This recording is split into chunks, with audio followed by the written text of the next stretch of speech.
sepertinya untuk pemateri kedua kita sudah siap. Tadi juga sudah ada pertanyaan-pertanyaan yang harusnya disampaikan ke pemateri yang kedua ini ya. Kita tampung dan kita pastinya nanti akan kita tanyakan ke pemateri yang kedua yang Bu Dokter spesialis mata yang cantik ini ya, yang favorit saya ini Dokter Mary. Beliau cantik, sabar gitu ya, favoritnya pasien-pasien di Mojo Agung ini dokter ya. Jadi beliau Dr. Mary Giovedi Ekitisia Yunia, spesialis mata, beliau menempuh pendidikan dokter umumnya di Fakultas Kedokteran Universitas Brawijaya Malang dan melanjutkan spesialis mata juga di Fakultas Kedokteran Universitas Brawijaya Malang. Riwayat pekerjaan beliau di tahun 2016 di RSUD Bangil dan bergabung di Klinik Mata EDC Group tahun 2017 sampai dengan sekarang. Kita sapa dulu. Selamat pagi, Dokter Mary. Selamat pagi, Dokter Novida. Alhamdulillah. Sehat ya, Dok ya? Sehat, Alhamdulillah. Alhamdulillah. Dengar, Dok. Dengar. Suaranya secantik orangnya, Dok. Jadi Dok, monggo kami persilakan untuk menyampaikan materinya kurang lebih 30 menit, nanti langsung tanya jawab gitu Dok ya, monggo. Selamat pagi untuk semua peserta EDC NIM 2021 yang saya hormati. Untuk materi kedua ini, materinya merupakan kasus mata yang paling sering dijumpai, yaitu katarak. Sebentar, saya mau share screen.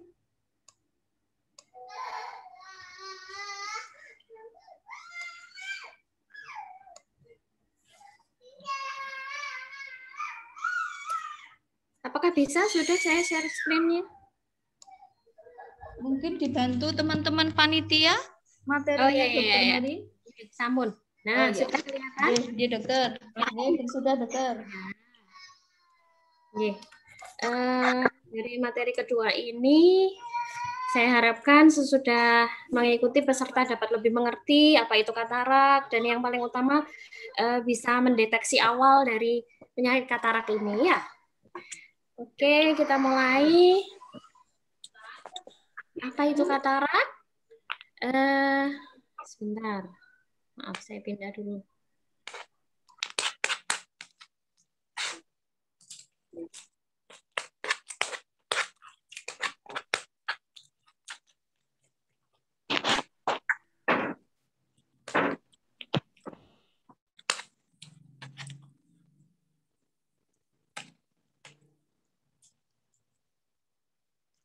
Halo.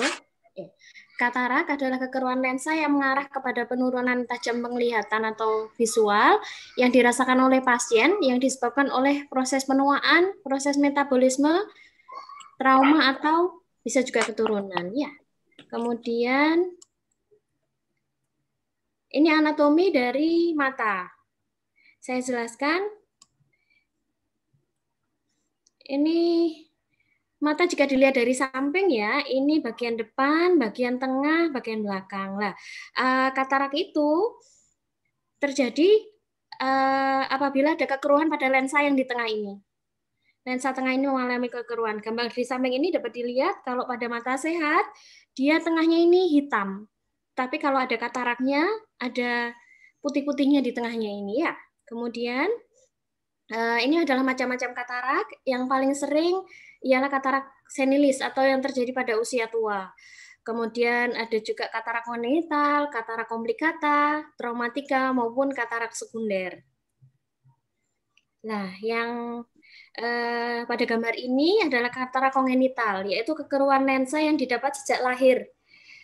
Terjadi gangguan perkembangan embrio di dalam kandungan atau intrauterin. Ini dapat dilihat gambarnya pada bayi yang sebelah kiri ini, yang mata kanannya ada putih-putihnya, yang mata kirinya normal. Sama juga ini ada kataraknya, yang ini normal ya. Kemudian katarak senilis yang paling sering terjadi biasanya mulai pada usia 40 tahun. Kecuali bila disertai dengan penyakit lain seperti diabetes mellitus yang bisa mempercepat terjadinya katarak seperti tadi yang telah dijelaskan juga di sesi pertama, yaitu diabetes mellitus ini juga bisa mempercepat terjadinya katarak.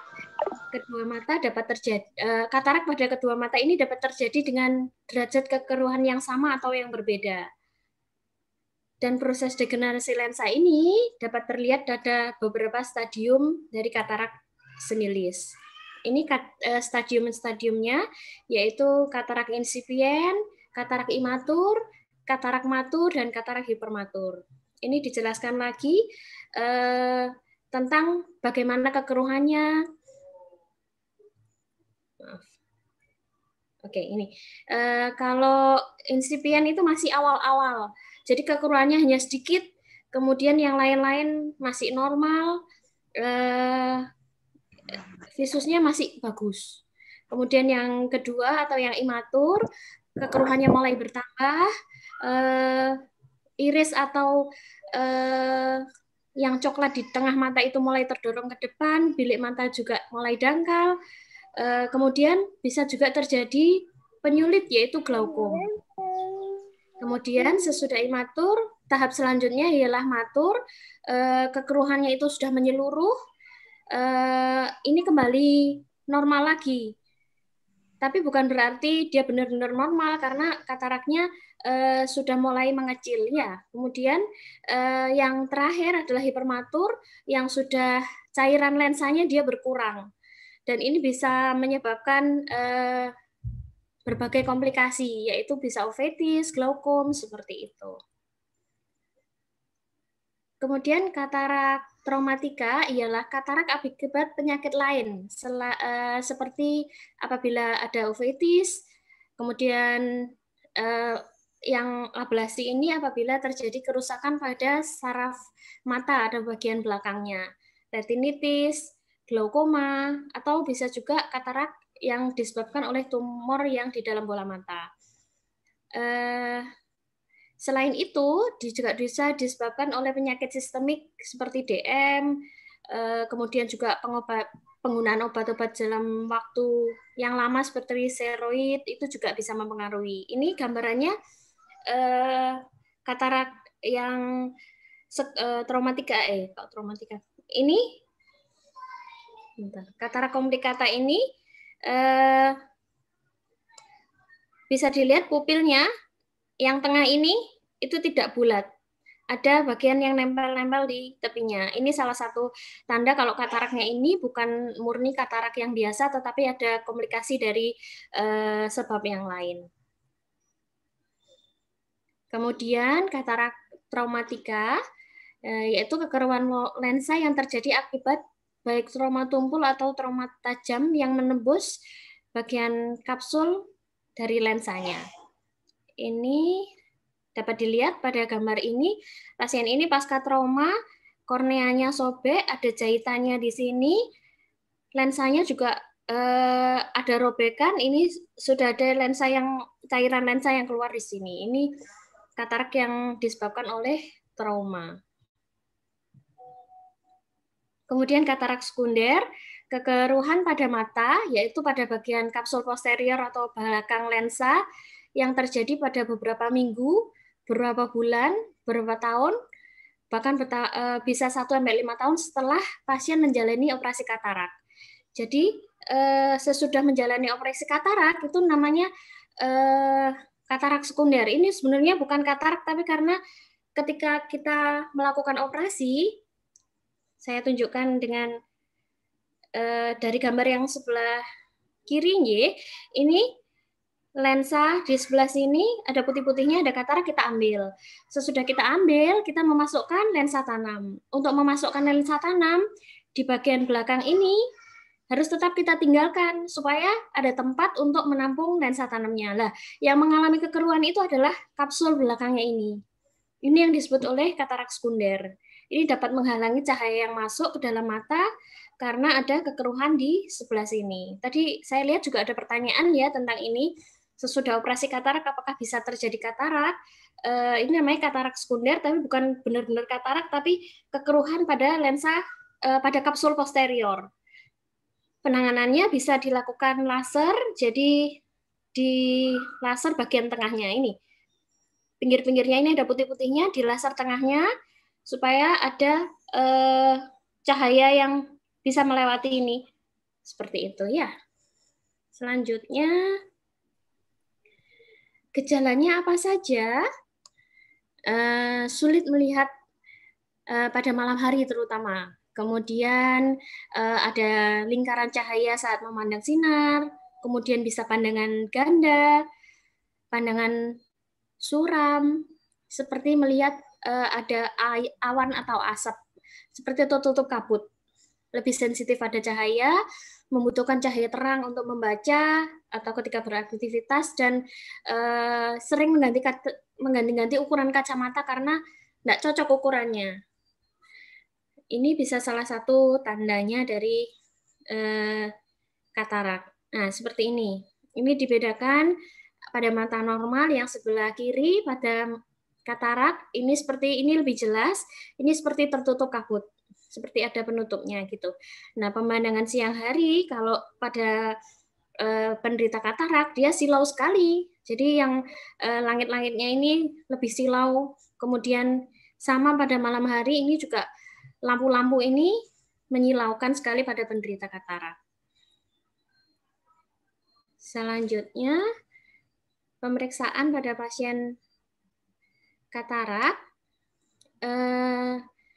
itu ada syarat-syaratnya. Yang pertama yaitu intensitas cahaya pada ruang pemeriksaan itu harus bagus. Kemudian tersedia alat dan obat diagnostik, tapi kalau enggak di rumah atau cukup sedia flashlight bisa. Nanti saya jelaskan.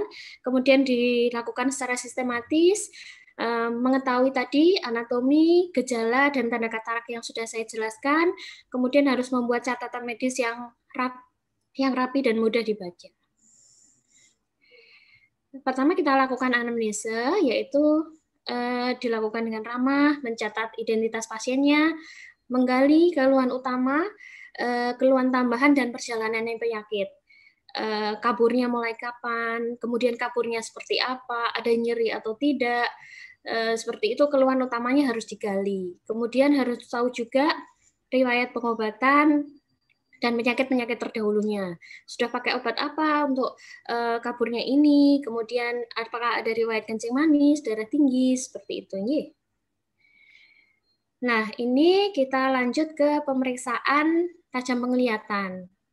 Nah, melakukan pemeriksaan tajam penglihatan ini dilakukan pada tiap mata. Jadi tidak langsung dua, tetapi salah satu mata harus ditutup dulu untuk menentukan visus tiap matanya. Ini langsung saya slide aja. Nah, ini namanya optotik Snellen. Dari yang paling atas, penderita diminta menyebutkan. Kalau yang sebelah kiri ini bisa untuk penderita yang mengerti huruf atau bisa tahu huruf. Apabila penderitanya buta huruf, kita bisa memakai optotik Snellen yang sebelah kiri. Itu caranya penderita diminta menunjukkan arah huruf E-nya itu kemana. Arahnya ke sebelah sini atau ke atas. Yang ini. Bentar. Yang ini adalah ke atas, E-nya ke bawah, yang ini ke sini, seperti itu. Ke kanan, ke kiri, seperti itu. Ini untuk penderita yang buta huruf. Seperti itu. Kemudian, apabila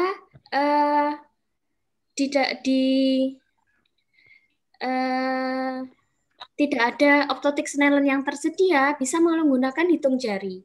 Seperti ini gambarannya. Jadi berdiri di 1 meter di depan pasien, kemudian langsung menunjukkan jari. Ini berapa? Kemudian kalau pasien tahu, diulangi dulu. Diulangi ini berapa? Ini berapa? Ini berapa? Kemudian kalau masih tahu, mundur lagi 1 meter. Jadi jaraknya jadi 2 meter. Diulangi lagi pemeriksaan dengan jari. Kemudian kalau masih bisa, mundur bisa 3 meter. Nah, kalau lebih dari 3 meter ini biasanya penglihatannya masih kataraknya masih di katarak yang imatur. Kemudian kalau katarak matur biasanya 1 meter itu penderita sudah mulai enggak kelihatan ya, sudah mulai salah-salah untuk mengetahui jari yang kita tunjukkan. Apabila hitung jari itu dalam 1 meter tidak dapat dilihat oleh pasien, kita melanjutkan dengan pemeriksaan lambaian tangan. Oh ya, sebentar. Saya lupa menunjukkan. Lah, hitung jari ini untuk penulisan di status pasien ya. Kalau tadi dengan orthotic Snellen itu di sampingnya orthotic itu ada tulisannya 6/50. Nah, ini ada tulisannya 20/100, 20. Ini bisa ditulis di status pasien untuk visusnya berapa. Ini bisa ditulis seperti ini. Kemudian kalau yang hitung jari ini tulisnya 1/60. 1/60, kalau 1 meter 1/60, kalau 2 meter 2/60. Ini artinya apa? Pada pasien itu cuma bisa melihat 1 meter. 1 itu 1 meter. Kemudian pada orang normal sebenarnya hitung jari itu bisa terlihat dalam ukuran 60 meter. Jadi artinya 1/60 itu. Kemudian dengan sesudah apabila 1/60 itu tidak dapat terlihat, dilanjutkan dengan gerakan tangan. Nah, ini gerakan tangan, kita berdiri di depan pasien, terus kita melambaikan tangan. Ini gerakan tangannya kemana? Kanan kiri atau ke atas bawah? Seperti itu. Nah, pasien harus bisa menyebutkan. Kalau sudah bisa menyebutkan, ditulis visusnya 1/300. Seperti itu. Kemudian kalau gerakan tangan saja pasien tidak bisa, kita harus melanjutkan lagi dengan pemeriksaan dengan menggunakan flashlight atau senter. Jadi dengan senter, pasien diminta tetap ditutup salah satu matanya ya, diminta untuk melihat ini ada cahaya atau enggak. Senter dinyalakan di depan mata pasien, kemudian diminta melihat ada cahaya atau enggak gitu. Nah, dengan ada cahaya berarti penglihatan pasien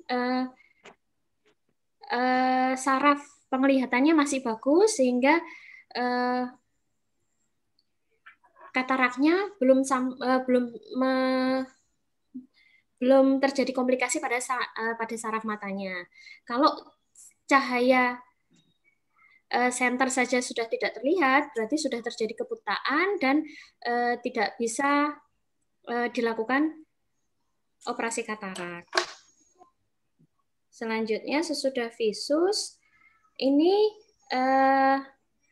tes yang bisa kita lakukan pada pasien-pasien katarak yang imatur. Soalnya kalau pada pasien katarak yang sudah matur seperti ini, iris shadow testnya tidak terlihat. Jadi ini caranya ialah dengan senter biasa disenterkan ke mata pasien ke arah pupil. Pupil itu bulatan yang tengah ini, arah pupil ini. Nah, diarahkan ke situ membentuk sudut 45 derajat. Kemudian dilihat tanpa ini loop itu kaca pembesar ya, tanpa kaca pembesar insya Allah bisa dilihat bayangan dari iris ke lensa. Nah, kalau tidak ada bayangannya ya berarti tidak ada kataraknya. Tapi kalau ada bayangannya itu bisa terlihat shadow test atau bayangan pupilnya terletak di kataraknya seperti itu. Nah, ini bayangannya kalau pada katarak yang sudah matur tidak bisa dilihat sehingga bayangannya negatif. Selanjutnya pemeriksaan funduskopi. Pemeriksaan funduskopi ini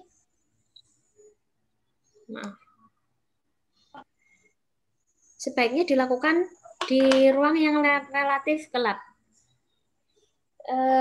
Alat funduskopinya itu seperti ini. Sebentar. Nah, seperti ini alat funduskopi. Ini alat funduskopinya. Mungkin pada beberapa puskesmas atau senter sudah bisa sudah ada ya funduskopi ini, tapi mungkin juga belum tersedia. Jadi pemeriksaannya memang lebih sulit ya, dan alatnya juga harus ada. Ini saya lewati aja, seperti ini cara pemeriksaannya. Jadi dengan jarak 1 meter, mata kanan pasien atau penderita kita yang memeriksa dengan mata kiri. Seperti gambar ini ya. Ini untuk melihat bisa melihat ketebalan katarak. Kalau kataraknya tidak terlalu tebal, bisa juga untuk melihat saraf matanya. Kemudian lanjut, bagaimana penanganan untuk katarak ini? Nah, katarak itu hanya dapat diobati dengan cara dilakukan operasi. Karena lensa yang mengalami kekeruhan itu seperti tadi dari anatominya ya. Ini anatomi bola mata. Kenapa kok hanya bisa dioperasi? Seperti gambar anatominya, jadi kekeruhannya itu terjadi di bagian tengah seperti ini. Jadi katarak itu lensanya keruh. Kalau sudah terjadi kekeruhan seperti di lensa ini, tidak ada obat yang bisa menghilangkan kekeruhannya. Di dalam dunia kedokteran sampai sekarang pun tidak ada obat untuk menghilangkan katarak yang sudah terjadi. Kemudian pakai kacamata juga tidak bisa, karena dia menghalangi pandangan.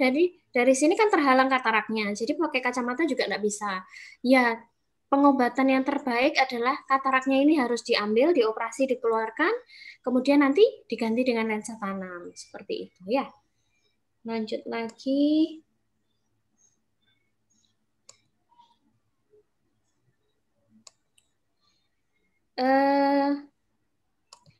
Jika terjadi gejala-gejala yang telah dijabarkan seperti di atas hingga mengganggu aktivitas, atau bahkan sudah mengalami nyeri yang hebat pada mata, maka ini harus segera dikonsultasikan ke dokter mata, karena apabila terjadi katarak itu mestinya tidak ada nyerinya.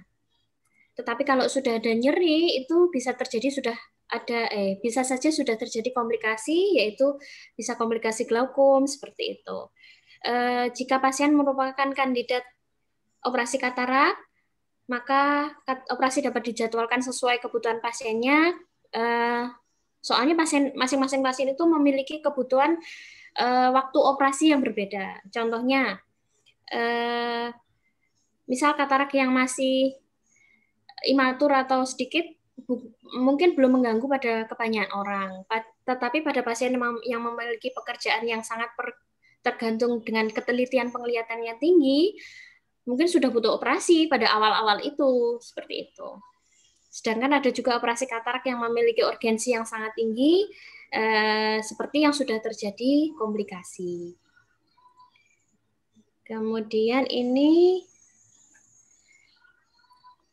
adalah kemungkinan komplikasi yang terjadi apabila katarak tidak segera ditangani, yaitu terjadi glaukoma. Glaukoma itu adalah kerusakan pada saraf retina, sehingga apabila sudah terjadi kerusakan, penglihatan tetap tidak akan maju walaupun telah dilakukan operasi katarak. Glaukoma itu bisa terjadi pada fase awal maupun fase akhir dari katarak. Saya lihatkan ke anatomi lagi, nih. Nah, ini pada awal-awal katarak itu bisa terjadi penggembungan pada lensa ini. Nah, ini bisa mengakibatkan katarak glaukoma yang vakuomorfik, sehingga menghambat aliran keluar dari cairan itu, sehingga terjadi kerusakan pada sarafnya. Apabila sudah terjadi kerusakan di bagian retina atau saraf ini, apabila kataraknya diambil, dikeluarkan, penglihatannya akan tetap tidak bagus karena sarafnya sudah ada perburukan.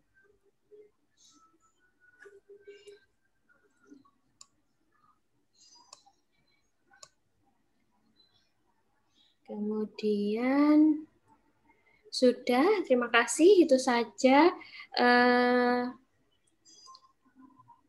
presentasi dari saya. Apabila ada pertanyaan-pertanyaan, monggo, insya Allah akan saya jawab. Terima kasih. Ya, wah, luar biasa sekali ya. Kita berikan aplaus virtual untuk Dokter Mary. Jelas sekali ya dok ya. Dokter, pertanyaannya banyak ini dokter. Oh iya, silakan. Iya. Mungkin sebelum saya bacakan pertanyaannya yang dari chat, ada yang mau bertanya langsung mungkin dari teman-teman? Silakan raise hand. Saya kasih satu kesempatan. Ada enggak?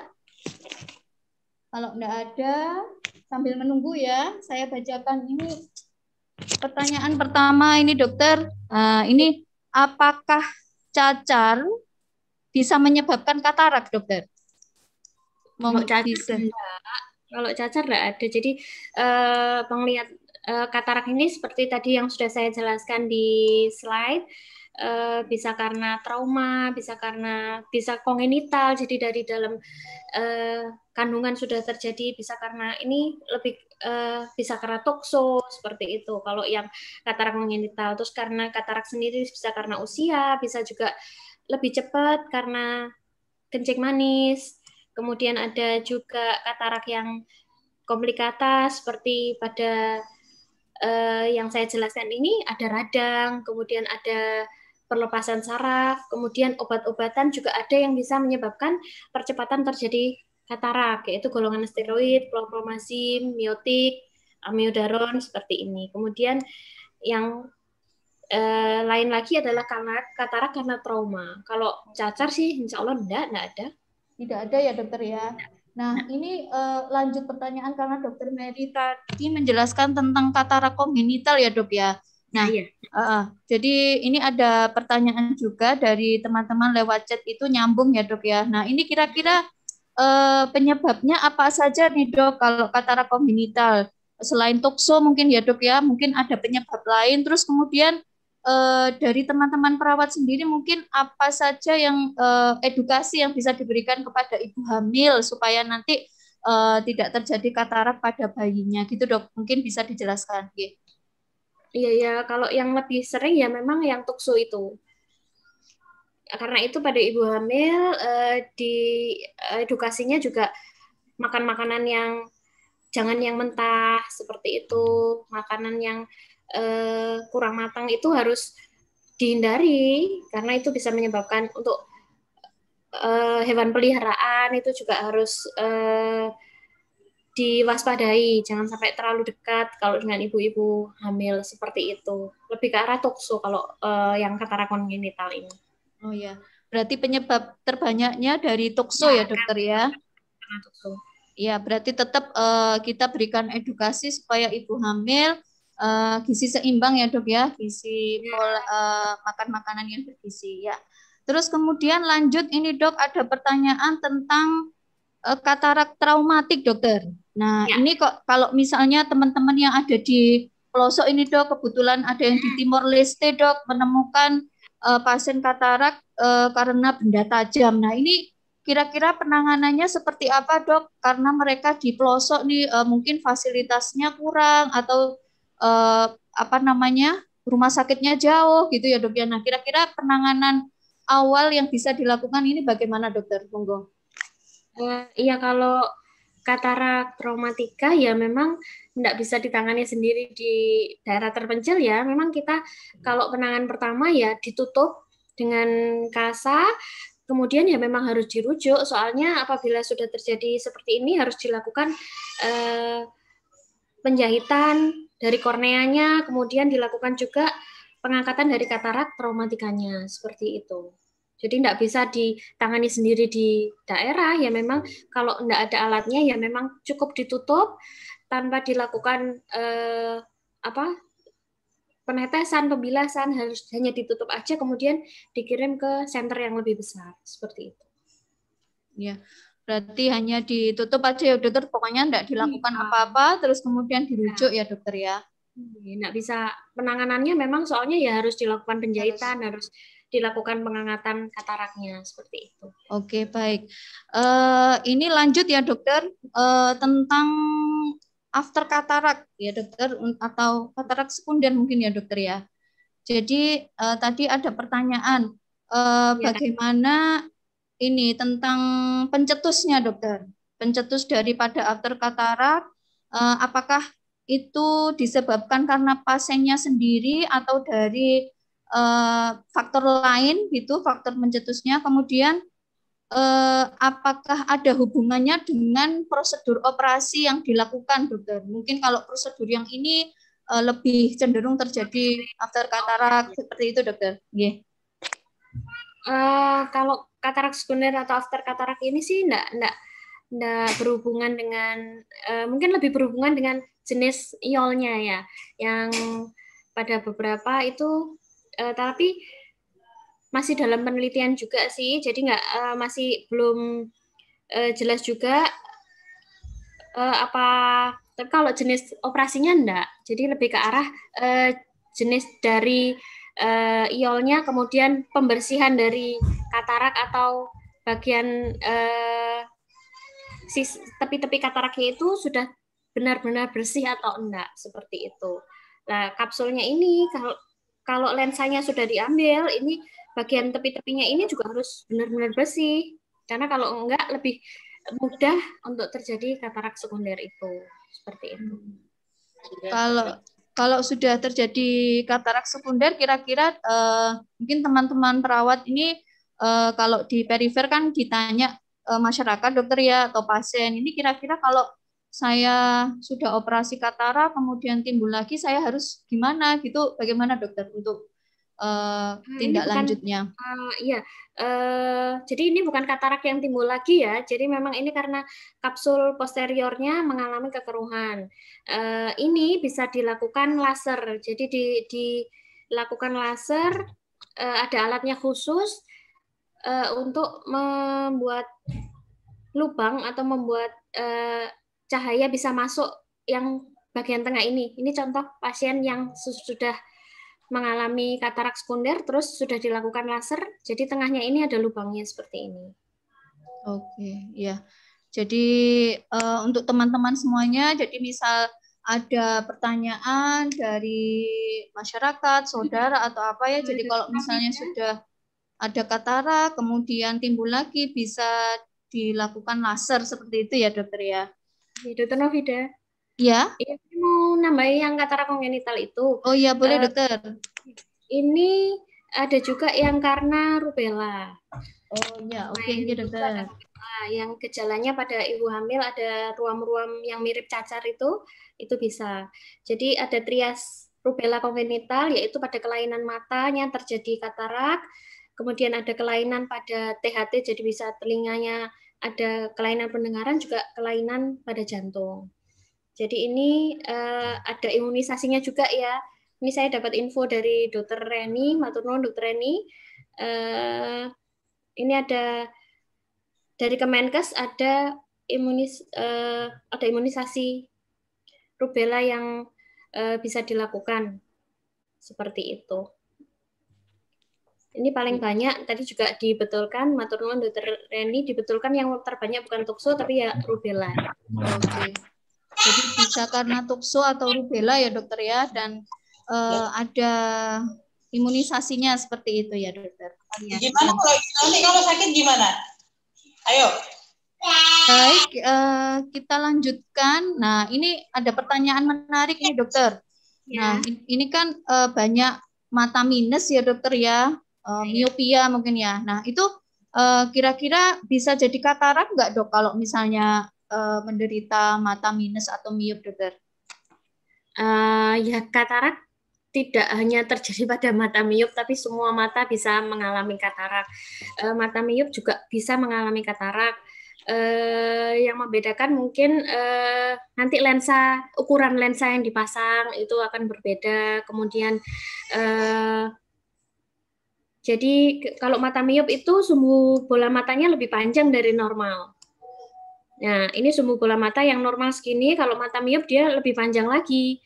Jadi yang harus diperhatikan juga selain lensa yang dipasangkan beda, ini saraf-sarafnya harus juga lebih diperhatikan nanti kalau untuk dokter matanya. Apabila ada penipisan pada bagian saraf, tepi sarafnya, itu harus dilakukan laser juga, seperti itu. Oke, terima kasih dokter penjelasannya ya. Jadi mungkin teman-teman lebih bisa mengidentifikasi ya kira-kira penyebab dari kataraknya itu apa gitu ya. Ya. Terus kemudian, nah dokter, kalau misalnya ada nih biasanya pasien atau masyarakat itu enggak berani operasi dok ya. Kira-kira kalau selain operasi itu kira-kira ada metode lain nggak dok untuk menghilangkan kataraknya ini dok? Seperti itu. Masih ada iya. ini pendapat masyarakatnya. Operasi yang harus dilakukan adalah operasi, tapi jenis operasinya mungkin ada sekarang sudah ada yang mungkin kalau enggak berani bisa juga pakai yang Veko. Veko itu irisannya lebih kecil, terus waktu penyembuhannya lebih cepat seperti itu. Jadi kalau operasi yang biasa itu irisannya lebih besar daripada yang operasi Veko. Jadi kalau operasi yang biasa kita mengeluarkan katarak itu bulat-bulat dikeluarkan. Jadi benar-benar irisannya besar supaya bisa mengeluarkan katarak ini bulat-bulat. Tetapi kalau yang Veko itu irisannya lebih kecil. Soalnya ada alat yang untuk menyedot, yang untuk menghisap dari kataraknya ini. Jadi tidak perlu bukaan lebar, bukaannya kecil, waktu penyembuhannya lebih cepat seperti itu. Jadi mungkin kalau takut ya disarankan untuk melakukan Veko aja supaya lukanya ini tidak besar, ini penyembuhannya juga lebih cepat, seperti itu mungkin edukasinya. Ya, terima kasih dokter. Jadi teman-teman perawat juga harus tahu ini ya metode-metode operasi dari katarak supaya nanti bisa menjelaskan ke masyarakat bahwa ada metode yang namanya vakuemulsifikasi ya dokter ya, yang resiko untuk nyerinya ini sedikit sekali dibandingkan dengan metode yang lain. Mungkin seperti itu ya. Kemudian, nah ini ada lagi dokter terkait dengan diabetes dokter. Nah ini ada pasien sudah operasi katarak, tapi dia punya diabetes, kemudian kabur lagi. Nah ini bagaimana dokter? Apakah dari muncul lagi kataraknya atau faktor dari diabetesnya dokter? Ya, ini saya munculkan lagi gambar anatomi ya. Ya memang harus mengerti benar tentang anatomi mata ini. Yang ditanyakan adalah pasien sudah melakukan operasi katarak. Jadi kataraknya ini sudah diambil, kemudian sudah diganti lensa tanam. Kemudian terjadi kabur lagi. Apa yang kemungkinan apa saja? Jadi kemungkinan yang pertama seperti tadi katarak sekunder atau after katarak, kencing manis ke dalam sarafnya ini, bisa komplikasinya bisa terjadi perdarahan. Perdarahannya bisa hanya di saraf belakang, bisa juga di badan vitreusnya ini, seperti itu. Jadi harus dievaluasi lagi kenapa terjadi kekeruhan. Apakah karena lensanya, apakah karena kapsulnya, ataukah karena badan vitreusnya, atau karena retinanya. Jadi memang harus diperiksakan lagi kemungkinan apa yang terjadi pada matanya kok mengalami kekaburan lagi, seperti itu.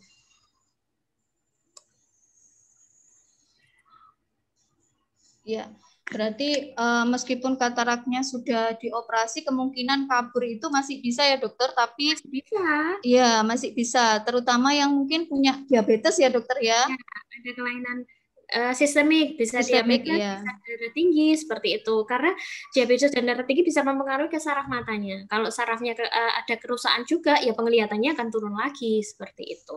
Iya. Terima kasih dokter.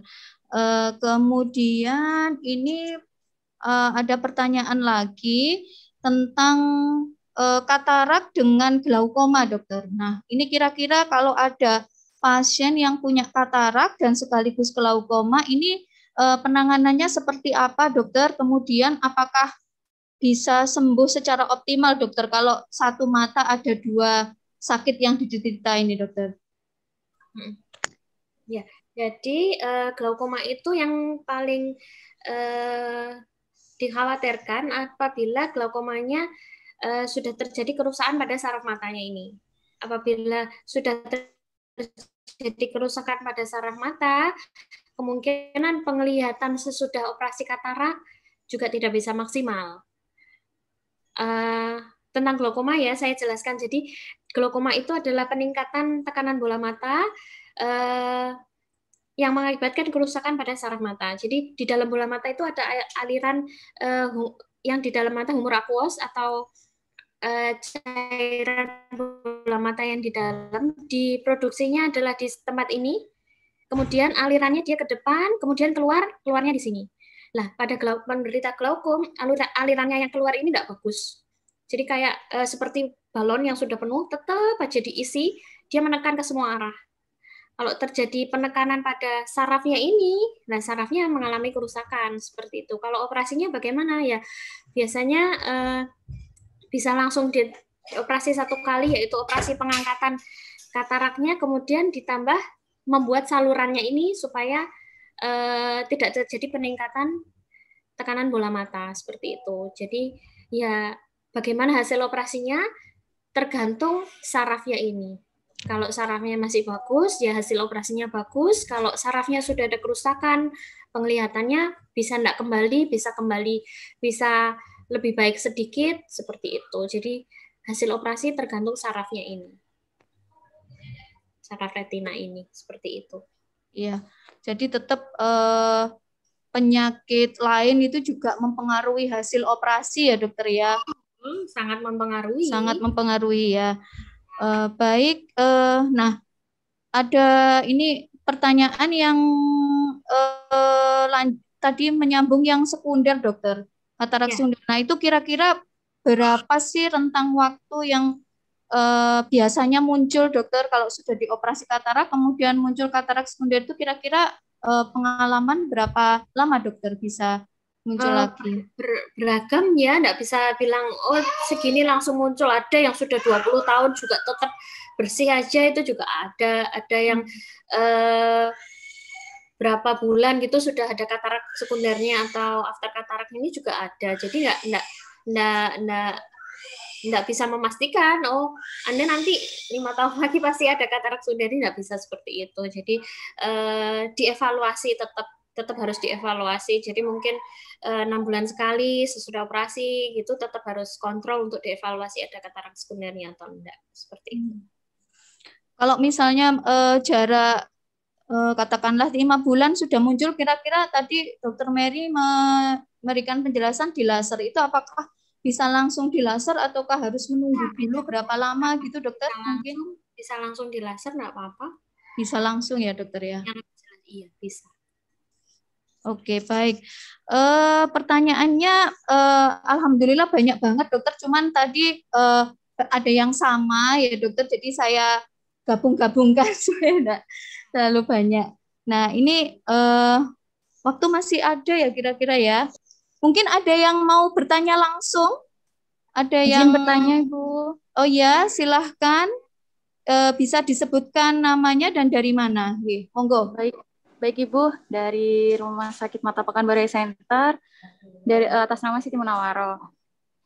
Jadi yang mau saya tanyakan, bagaimana cara kita sebagai perawat bisa mendeteksi kalau pasien ini tuh kataraknya itu subkapsular posterior, dokter, karena yang sering kita temuin dengan visus 6/7,5 voltip atau 6/6 voltip 2, ternyata pas sampai ruang poli dokter anjuran untuk operasi gitu. Jadi bagaimana peran kita khususnya perawat mendeteksi awal kalau pasien ini nih lebih kataraknya subkapsular posterior gitu, dok. Terima kasih, dok. Terima kasih pertanyaannya. Untuk katarak yang subkapsular posterior atau PSC memang tidak bisa dideteksi dengan center atau dengan flashlight itu aja ya, memang harus di slit lamp. Pemeriksaannya itu harus slit lamp dengan pemeriksaan menggunakan dilebarkan manik matanya jadi supaya lebih kelihatan dengan jelas. Tapi kalau nggak dilebarkan dengan slit lamp pun tidak kelihatan untuk PSC ini. Jadi memang harus dilebarkan dulu manik matanya, sudah lebar baru bisa terlihat dengan slit lamp. Kalau PSC itu seperti itu. Jadi kalau hanya dengan alat-alat biasa nggak bisa kalau PSC. Iya. Bagaimana? Ada tanggapan mungkin dari jawaban Dr. Mary? Sudah cukup jelas, nggih? Jadi Cukup jelas, Ibu. Terima kasih. Jelas ya. Ya, jadi harus menggunakan alat khusus ya, pakai menggunakan slit lamp untuk mengidentifikasi dari katarak subscapuler. Ya, mungkin ada pertanyaan lagi yang mengajukan pertanyaan langsung. Kami persilahkan, monggo. Mungkin dari teman-teman dari Aceh, mungkin yang ingin mengajukan pertanyaan langsung kepada Dr. Mary, kami persilahkan. Jin mau tanya. Oh iya, G, monggo kami persilahkan Bapak menyebutkan nama dan asalnya. Monggo, silakan. Saya Lutfi dari RSMM. Yang mau saya tanyakan, kan tadi katarak sekunder dari iolnya, berarti dengan harga iol yang mahal, kemungkinan untuk terjadinya katarak sekunder itu minimal ya. Terima kasih. Iya, monggo Dokter Mary, mahal atau yang murah ini dok? Silakan dokter. Iya, terima kasih pertanyaannya. Bisa berkorelasi seperti itu juga, tapi ada juga yang kalau pembersihannya walaupun dengan iol yang mahal, tapi pembersihan dari kortek-korteknya dari katarak itu tidak bagus, tetap bisa terjadi kalau katarak sekunder itu. Jadi ya memang ketika operasi harus benar-benar bersih, kemudian cara pemasangannya juga jenis iol yang terpasang juga harus bagus. Soalnya ada beberapa juga yang kadang pada pemasangan sudah 2 atau 3 bulan sudah terjadi seperti itu juga bisa seperti itu. Jadi bisa berkorelasi dengan harga juga. Ya, jadi tergantung operasinya. Iya, jadi tergantung operasinya juga ya dokter ya. Apa namanya mempengaruhi juga timbulnya dari katarak sekunder. Mungkin ada satu pertanyaan lagi yang live. Langsung ditanyakan ke Dr. Mary, kami persilakan. Satu pertanyaan lagi mungkin dari teman-teman dari Jawa Timur, ada yang mau bertanya langsung? Ya? Izin bertanya Bu Dokter. Ya, silahkan. Maaf Bu, saya Mbak Ikriska dari Kalimantan Timur. Kalimantan Timur, silakan Mbak Iska. Dokter izin bertanya, untuk mata minus, mata miopi itu bisa kembali normal lagi nggak dokter? Oh iya, di luar konteks katarak ya dok ini dok ya?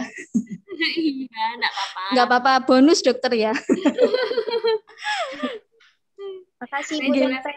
Iya. Iya, monggo Dokter Mary. Anatomi lagi ya, anatomi mata ini lagi ya. Ini dapat kita lihat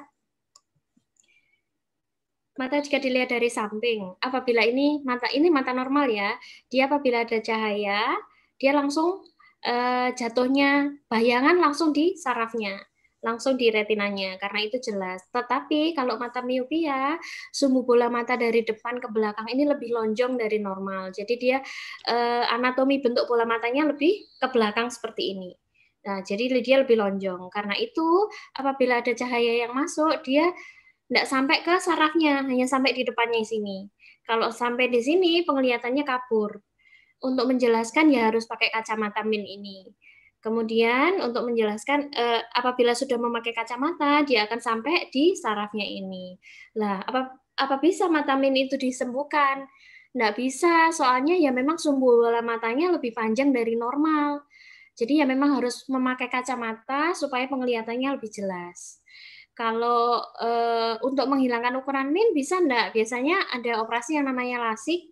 ini dengan menipiskan korneanya ini, walaupun sumbu bola matanya lebih panjang dari normal, dengan dibantu operasi lasik, itu bisa menyampaikan bayangan langsung di sarafnya, seperti itu. Jadi kalau tanpa kacamata, mata min itu ya tetap kabur penglihatannya, nggak bisa jelas karena memang sumbu bola matanya atau anatomi bentuk bola matanya lebih normal, seperti itu.